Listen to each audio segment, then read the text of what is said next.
Halo Halo adik-adik. teman-teman.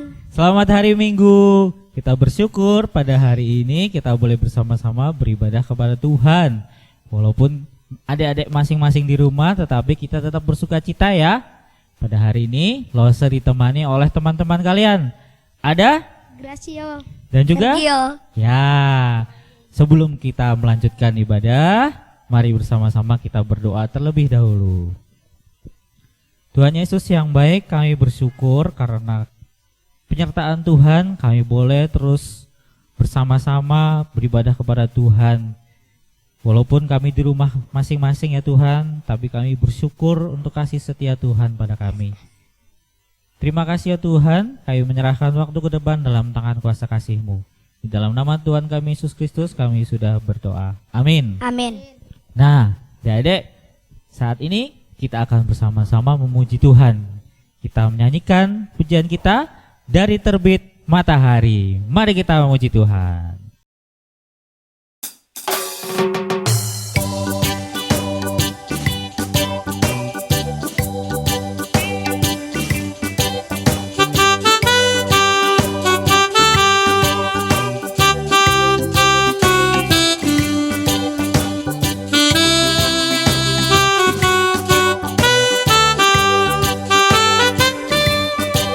Dari terbit matahari sampai pada masuknya, biarlah nama Tuhan dipuji.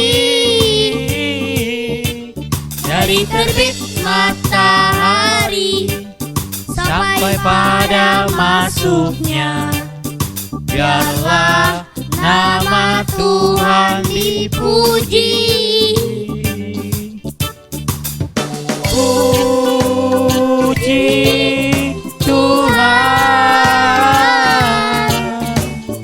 puji Tuhan. dari terbit matahari sampai pada masuknya, biarlah nama Tuhan dipuji.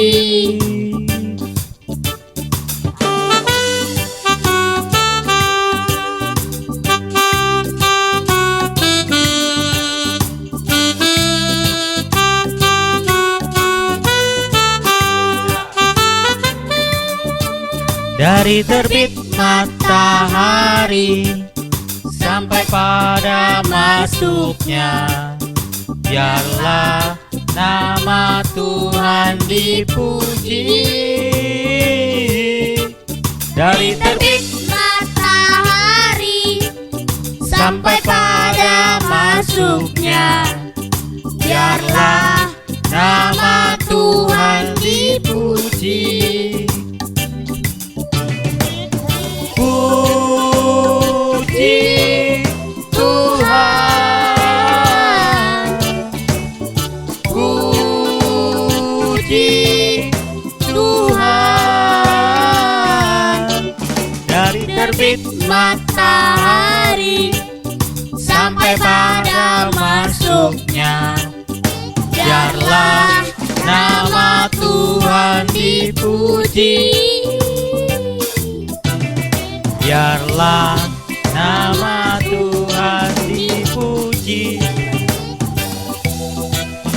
Biarlah nama Tuhan dipuji.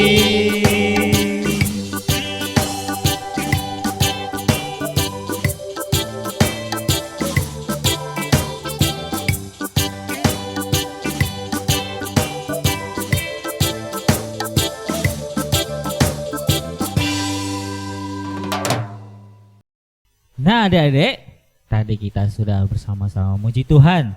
Sekarang kita akan bersiap untuk mendengarkan firman Tuhan. Sudah siap mendengar firman Tuhan? Sudah. Nah, tapi sebelum kita mendengarkan firman Tuhan, kita akan memberikan persembahan dulu ya. Adik-adik di rumah siapkan persembahannya. Sambil kita menyanyikan pujian, dia harus semakin bertambahku, harus semakin berkurang.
Halo adik-adik, kita ketemu lagi minggu ini.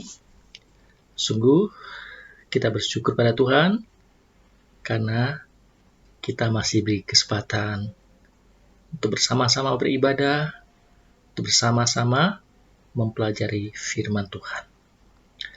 Tapi sebelumnya kita masuk dalam firman Tuhan, kita akan berdoa dulu. Tuhan Yesus, terima kasih atas kasih karunia-Mu. Engkau yang begitu baik, yang telah menyertai memberkati kami, sehingga kami boleh ada pada saat ini, sebagaimana kami ada. Semua ini karena kasih karunia-Mu Tuhan, kebaikan-Mu. Kami boleh tetap sehat, kami boleh tetap bercukupan. Semua ini karena kasih karunia-Mu. Walaupun saat ini kami semua dicekam oleh perasaan takut karena pandemi virus corona, tapi kami percaya Tuhan, damai sejahtera-Mu akan tetap bersama kami.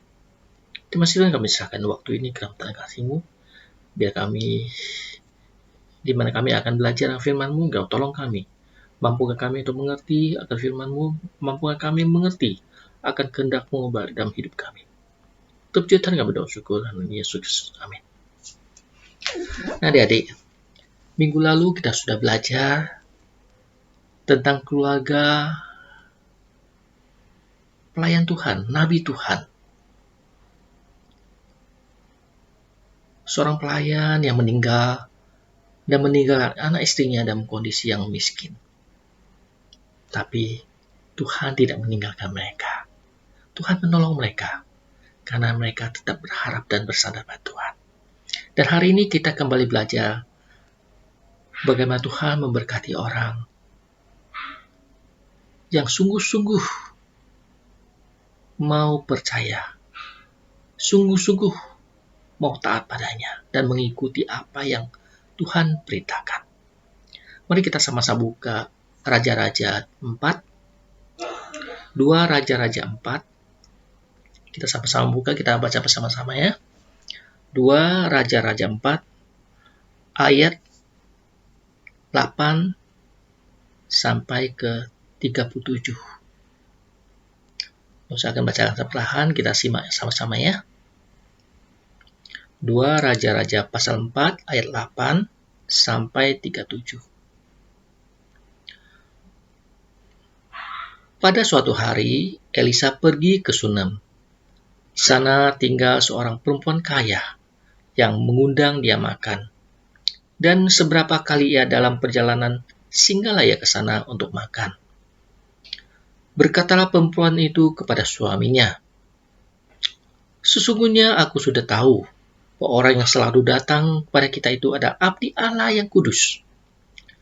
Baiklah kita membuat sebuah kamar atas yang kecil yang berdinding batu, dan baiklah kita menaruh di sana baginya sebuah tempat tidur, sebuah meja, sebuah kursi, dan sebuah kandil. Maka apabila ia datang kepada kita, ia boleh masuk ke sana."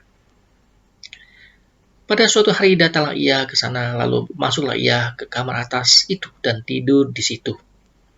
Kemudian berkatalah ia kepada Gehasi, bujangnya, "Panggillah perempuan Sunem itu." Lalu dipanggilnya lah perempuan itu, dan dia berdiri di depan Gehasi. Elisa telah berkata pada Gehasi, "Cobalah katakan padanya, sesungguhnya engkau telah sangat bersusah-susah seperti ini untuk kami. Apakah yang dapat kuperbuat bagimu? Adakah yang dapat kubicarakan tentang engkau kepada raja atau kepala tentara?" Jawab perempuan itu, "Aku ini tinggal di tengah-tengah kaumku." Kemudian berkatalah Elisa, "Apakah yang dapat kuperbuat baginya?" Jawab Gehasi, ia tidak mempunyai anak, dan suaminya sudah tua." Lalu berkatalah Elisa, "Panggillah dia." Dan sesudah dipanggilnya, berdirilah perempuan itu di pintu. Berkatalah Elisa, "Pada waktu seperti ini juga tahun depan, engkau ini akan menggendong seorang anak laki-laki." Tetapi jawab perempuan itu, "Janganlah tuanku, ya abdi Allah, janganlah berdusta kepada hamba-Mu ini. Mengandunglah perempuan itu, lalu melahirkan seorang anak laki-laki pada waktu seperti itu, juga pada tahun berikutnya. Seperti yang dikatakan Elisa padanya. Serta anak itu menjadi besar, pada suatu hari keluarlah ia mendapat ayahnya di antara penyabit-penyabit gandum. Tiba-tiba ia menjeritlah ia kepada ayahnya. Aduh, kepalaku, kepalaku. Lalu kata ayahnya kepada seorang bujang, angkatlah dia dan bawa kepada ibunya. Diangkatnyalah dia, dibawanya pulang kepada ibunya. Duduklah dia di pangkut ibunya sampai tengah hari, tetapi sesudah itu matilah dia. Lalu naiklah perempuan itu, dibaringkannyalah dia di atas tempat tidur abdi Allah itu. Ditutupnyalah pintu dan pergi, sehingga anak itu saja di dalam kamar. Sesudah itu ia memanggil suaminya dan berkata, suruh padaku salah seorang bujang, dan dengan membawa seekor keledai betina, aku mau pergi dengan segera kepada abdi Allah itu, dan aku akan terus pulang. Berkatalah suaminya, mengapa pada hari ini engkau hendak pergi kepadanya? Padahal sekarang bukan bulan baru, dan bukan hari Sabat. Jawab perempuan itu, jangan khawatir. Dipelanainya keledai itu dan berkata ia pada bujangnya, tunduklah dan majulah, dan jangan tahan aku dalam perjalananku, kecuali apabila ku katakan padamu. Demikian perempuan itu berangkat dan pergi kepada abdi Allah di Gunung Karmel. Segera sesudah abdi Allah melihat dia dari jauh, berkatalah ia kepada Gehazi bujangnya, lihat, perempuan Sunam itu datang. Lalu larilah menyongsongnya dan katakan padanya, selamatkah engkau? Selamatkah suamimu? Selamatkah anak itu? Jawab perempuan itu, selamat. Dan sudah itu ia sampai ke gunung itu, pegangnyalah kaki abdi Allah itu. Tetapi Gehazi mendekat hendak mengusir dia. Lalu berkatalah abdi Allah, biarkan dia, hatinya pedih. Tuhan menyembunyikan hal ini daripadaku, tidak memberitahukannya padaku. Ini sampai ada ayat 27 aja ya dulu ya. Sebenarnya kita firman hari ini sampai pada ayat 38. Tapi pembaca kita sampai ayat 27 aja. Kita jelas bahwa kita sih melihat bahwa seorang wanita Sunam ini bukan orang miskin, tapi orang kaya, bahkan sangat kaya. Dia punya lahan yang luas, punya banyak pekerja. Tapi dia punya seorang suami yang sudah tua. Selain punya suami yang sudah tua, dia tidak mempunyai anak. Tapi dia punya hati yang rindu untuk melayani Allah, yaitu dia melayani hamba Allah. Dia punya hati yang ingin melayani, karena dia percaya apa yang dilakukannya adalah baik dan berguna. Dan hatinya akan merasa nyaman ketika dia merasa bisa melakukan sesuatu untuk hamba Tuhan atau orang yang melayani Tuhan. Apakah yang dilakukan wanita itu baik? Ya, sangat baik. Di sini kita melihat bahwa dalam pelayanannya, apakah dia menuntut sesuatu? Kelihatan dia tidak menuntut apa-apa, malah dia harus berkorban, mengeluarkan uang, mengeluarkan modal untuk membangun satu kamar, untuk disiapkan bagi Elisa sebagai seorang abdi Allah, seorang nabi, seorang hamba Tuhan. Kita mungkin, adik-adik mungkin pernah melihat atau mendengar cerita di mana ada orang yang begitu rajin melayani Tuhan, begitu sungguh hati melayani Tuhan. Di sini Losa akan bercerita, mungkin memberi gambaran akan satu ilustrasi ya. Losa kasih ilustrasi dengan seseorang yang begitu rajin melayani Tuhan. Anggapnya namanya Anton. Dia seorang muda, ya, seorang yang masih muda. Dia begitu giat melayani Tuhan, begitu rajin melayani Tuhan. Tetapi pada suatu saat dan dia rajin melayani Tuhan, dia sempat diolok-olok oleh temannya, diledek oleh temannya. Ih, so alim lu, so rajin lu, so mau jadi anak Tuhan. Anton sebagai seorang pemuda, seorang remaja, ketika diledek temannya, bagaimana? Adik-adik, rasanya gimana? Enak nggak? Tidak, bukan?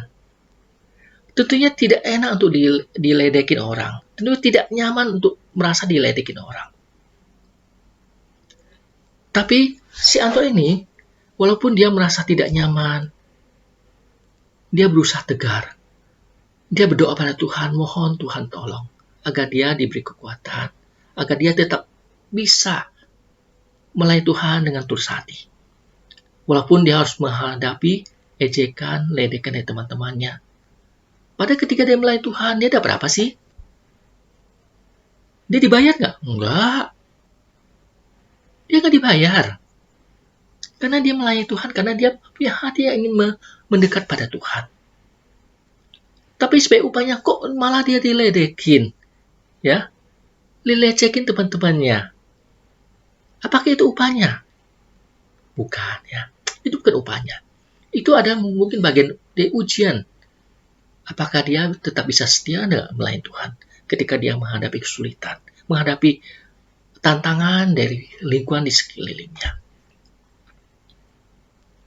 Setiap kita ketika melakukan sesuatu, seringkali kita melakukan sesuatu karena ingin mendapatkan sesuatu. Seperti orang bekerja, ya, seperti papa mama kalian misalnya kerja di kantor, tentunya tidak ingin bekerja tanpa mendapat sesuatu, bukan?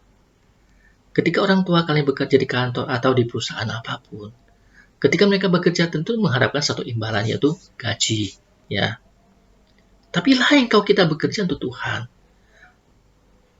Kalau kita bekerja untuk Tuhan, kita tidak boleh mengharapkan imbalan dari Tuhan, karena sungguhnya ketika kita melayani dan bekerja untuk Tuhan, Tuhan sudah terlebih dahulu memberikan bagi kita. Tanpa kita bekerja pada Tuhan, Tuhan tiap hari sudah memberkati kita sebenarnya. Tuhan memberikan nafas hidup bagi kita. Tuhan memberikan kesehatan bagi kita. Coba kalian bayangkan, ke orang sakit, kau ke rumah sakit, perlu berapa banyak dana yang diperlukan untuk berobat, untuk beli obat, untuk biaya dokter, untuk biaya inapnya. Tuhan memberi kita kesehatan itu menjadi upah bagi kita. Tuhan memberi kita nafas hidup. Ke orang sakit, ketika dia bernafas, dia mesti membeli oksigen untuk bernafas. Kita bisa bernafas dengan bebas tanpa harus bayar. Tanpa kita berusaha untuk melayani Tuhan, Tuhan sudah memberkati kita. Ketika kita melayani Tuhan, kita nggak perlu lagi menuntut apa-apa. Karena Tuhan tahu kok apa yang kita perlukan. Tuhan tahu apa yang diperlukan oleh setiap anak-anaknya. Dan Tuhan selalu menyediakan. Dan perempuan Sunam yang kita ceritakan hari ini, ketika dia melayani, sebenarnya dia tidak menuntut apa-apa, tidak mengharapkan apa. Tapi Elisa sebagai hamba Tuhan, dia tahu. Dia ingin melakukan sesuatu untuk orang yang mau melayani Tuhan. Karena dia juga diberi kuasa oleh Tuhan untuk melakukan banyak hal. Banyak mukjizat yang bisa dilakukan. Ketika dia memanggil perempuan Sunam itu, ketika dia berkunjung, dia menanyakan kebutuhannya. Apa yang perlu? Perempuan itu tidak mengungkapkan apa-apa yang diperlukan. Tapi bujangnya memberi informasi pada Lisa bahwa perempuan ini sudah menikah dengan laki-laki yang sudah tua dan tidak punya anak. Mungkin dia perlu seorang anak yang menjadi harapan penerusnya nanti. Lalu Elisa memanggil dia dan mengatakan, kamu nanti akan punya anak tahun depan. Pada waktu yang sama, kamu akan menggendong anak. Perempuan ini tidak percaya. Kenapa? Lakinya sudah tua. Ya, dia tidak yakin bahwa dia akan punya anak. Sehingga dia mengatakan, Tuhan, mohon harap jangan memberikan janji kosong atau memberi harapan kosong, istilah itu ya, istilah umumnya ya. Dia takut diberi harapan tapi nantinya tidak terwujud. Tapi Elisa menjawab, kamu tidak usah ragu, tahun depan kamu akan punya anak. Tahun depan kamu akan menggendong anak pada hari yang sama tahun depan. 1 tahun kemudian. Dan ternyata benar. 1 tahun kemudian perempuan ini melahirkan seorang anak laki-laki. Dan pada waktu itu dia baru merasakan, oh ternyata apa yang dikatakan oleh abdi Allah itu ada benar. Ternyata abdi Allah punya kuasa, diberi kuasa oleh Allah untuk membuat mujizat bagi dia sehingga dia bisa punya anak. Senang nggak perempuan itu? Senang. Tapi kesenangan kebahagiaan tidak bertahan lama. Ketika anak sudah tambah besar, pada suatu hari dia pergi keluar mencari bapaknya yang di ladang. Tapi baru mencapai ke dekat bapaknya, dia berteriak, aduh sakit, kepalaku sakit. Bapaknya kaget dan juga langsung menyuruh bujangnya dibawa pulang untuk bawa ke ibunya. Karena dianggap ibunya lebih telaten, lebih ngerti bagaimana menangani anaknya. Kan biasa umumnya ibu-ibu lebih ngerti ya, menangani dan mengasuh anak-anak. Bapaknya menyerahkan pada ibunya untuk mengurus anaknya, agar tahu bagaimana untuk menangani anaknya. Ternyata anak itu tidak bertahan lama. Ketika digendong ibunya sampai siang, anak itu meninggal. Tapi perempuan itu tidak menangis, tidak berteriak atau berduka, tidak. Dia menyimpan dalam hatinya. Dan dia membawa anaknya ke atas, ke tempat tidurnya si Elisa dan membaringkan di tempat tidurnya Nabi Elisa. Dan dia langsung pergi mempersiapkan diri dan memberitahu suaminya bahwa dia akan pergi ke tempat abdi Allah yaitu Elisa. Dia tidak memberitahu kepada suaminya bahwa anaknya sudah meninggal. Dia pergi sendiri. Sebenarnya perempuan itu sebenarnya berduka. Kenapa? Dia kehilangan seorang anak yang didambakannya dan sekarang ini udah cukup besar. Tahu-tahu diambil. Dia merasa sedih. Dia datang kepada abdi Allah memohonkan pertolongan, menumpahkan duka citanya pada abdi Allah itu. Ketika dia datang ke Elisa, dia hasil bujangnya ingin menolak yang mau datangin Elisa. Tapi Elisa tahu bahwa perempuan ini datang dengan hati yang remuk.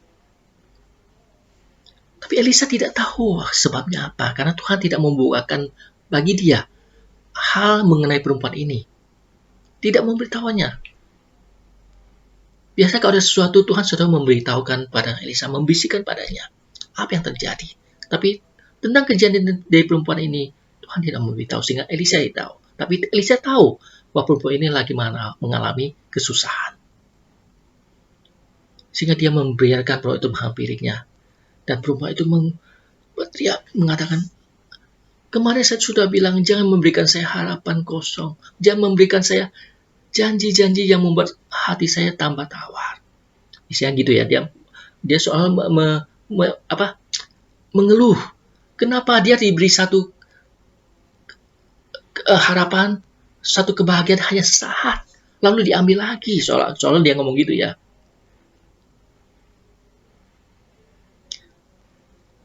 Tapi Elisa bilang, langsung bilang, bawa tongkat ini, bawa pulang. Tepatkan pada anakmu. Tapi perempuan itu bilang, saya tidak akan meninggalkan engkau. Dan saya tidak akan membiarkan engkau pergi dari hadapan saya. Lalu Elisa terpaksa mengikuti perempuan itu pulang ke rumahnya. Sedang Gehazi mendahului jalan di depan duluan, ya, untuk sampai ke rumahnya. Di sini diceritakan bahwa sampailah mereka ke rumah dan Elisa melihat langsung ke kamarnya, melihat anak itu terbaring di tempat tidurnya dan sudah meninggal. Lalu dia langsung masuk dan menutup pintu. Dia masuk sendiri, yang lain tidak boleh masuk. Apa yang dilakukan Elisa ketika melihat anak sudah meninggal? Anak sudah mulai dingin badannya. Karena udah lewat berapa waktu kan. Ketika orang meninggal tubuhnya akan mulai dingin.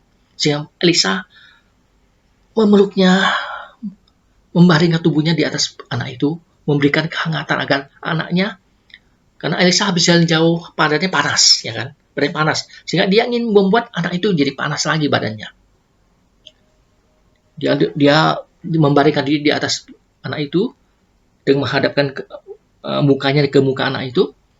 Beberapa saat kemudian dia bangun lagi, jalan, putar, pas sampai badan panas lagi, dia baring lagi. Sehingga badan itu agak panas. Dia juga berdoa pada Tuhan, Tuhan, untuk memberikan kuasa. Ya. Elisa bekerja bukan karena kekuatannya. Bukan mengenai kekuatan dan kuasanya. Karena dia sadar, dia tidak punya kekuatan dan kuasa apa-apa. Tapi dia menggunakan kekuatan kuasa dari Allah. Sehingga ketika saat itu, dia hanya berdoa pada Tuhan. Di ayat 30 ya. Bukan ayat 30. Dia berdoa pada Tuhan. Tuhan tolong. Biar Engkau yang berkuasa yang akan menyatakan kuasamu atas anak ini. Dia ingin membangunkan anak ini lagi. Bukan dengan kuasa dia sendiri, tapi dengan kuasa Allah yang diberikan oleh Allah pada Elisa. Dan apa yang terjadi? Ketika dia mengulang memanaskan anak itu tahu segala sesuatu cegukan, ya, dan bangun. Ternyata anak itu hidup kembali. Apa Elisa hebat? Bukan Elisa yang hebat. Elisa memang dikatakan sebagai nabi yang hebat. Tapi kuasanya bukan punya dia sendiri, tapi kuasanya diberikan oleh Allah. Dan kita lihat Allah memberikan kuasa pada Elisa. Dan Elisa membantu perempuan itu. Perempuan yang sungguh-sungguh mau melayani Tuhan. Sungguh-sungguh memperhatikan untuk melayani Tuhan dengan hati yang sungguh-sungguh, dengan tulus. Ya. Sungguh mencari pertolongan Tuhan ketika menghadapi kesulitan. Dengan cara mencari seorang nabi Tuhan yang bisa membantu dia. Dia tidak mencari dukun, mencari yang saat itu memang terkena ya, kalau ada apa-apa orang mencari dukun. Tapi itu tidak. Dia mencari hamba Allah, mencari abdi Allah untuk mendapatkan pertolongan. Hal inilah yang membuat Allah berkenan untuk menolong mulai Elisa ini, menolong perempuan itu. Dia orang kaya, dia bukan orang miskin. Sudah dia bisa melakukan banyak hal melalui uang, dengan uangnya. Bisa mengangkat anak, bisa membiayai banyak orang. Tapi uang yang dia punya, dia pakai untuk melayani Tuhan juga. Dengan menyiapkan tempat bagi orang hamba Tuhan untuk tinggal, menyediakan kebutuhannya. Dia punya hati yang mau melayani Tuhan, sehingga Tuhan memperhatikan dia. Di sini kita belajar. Ketika dia mau melayani Tuhan, Tuhan memberkati dia. Tapi ketika kesulitan datang, dia tidak lari, berpaling dari Tuhan. Dia tetap mencari Tuhan melalui hambanya. Nah, mari kita lihat di Mazmur 145 ayat 18, kita buka sama-sama, kita baca sama-sama. Tuhan dekat pada setiap orang yang berseru padanya, dan kepada setiap orang yang berseru padanya dalam kesetiaan. Perempuan ini mencari Tuhan, dan tetap setia mencari Tuhan ketika menghadapi kesulitan. Bukan hanya waktu biasa, dia melayani hamba Tuhan, melayani hambanya. Tetapi ketika menghadapi kesulitan, dia mencari hamba Tuhan, mencari pertolongan dari Tuhan. Dan hal ini kiranya boleh menjadi pelajaran bagi kita semua. Bahwa Tuhan ada tempat kita meminta. Tuhan ada tempat kita bersandar. Tuhan ada tempat kita mencurahkan segala isi hati kita kepadanya. Jadi, kalau adik-adik menghadapi kesulitan, masalah, jangan ragu untuk datang pada Tuhan.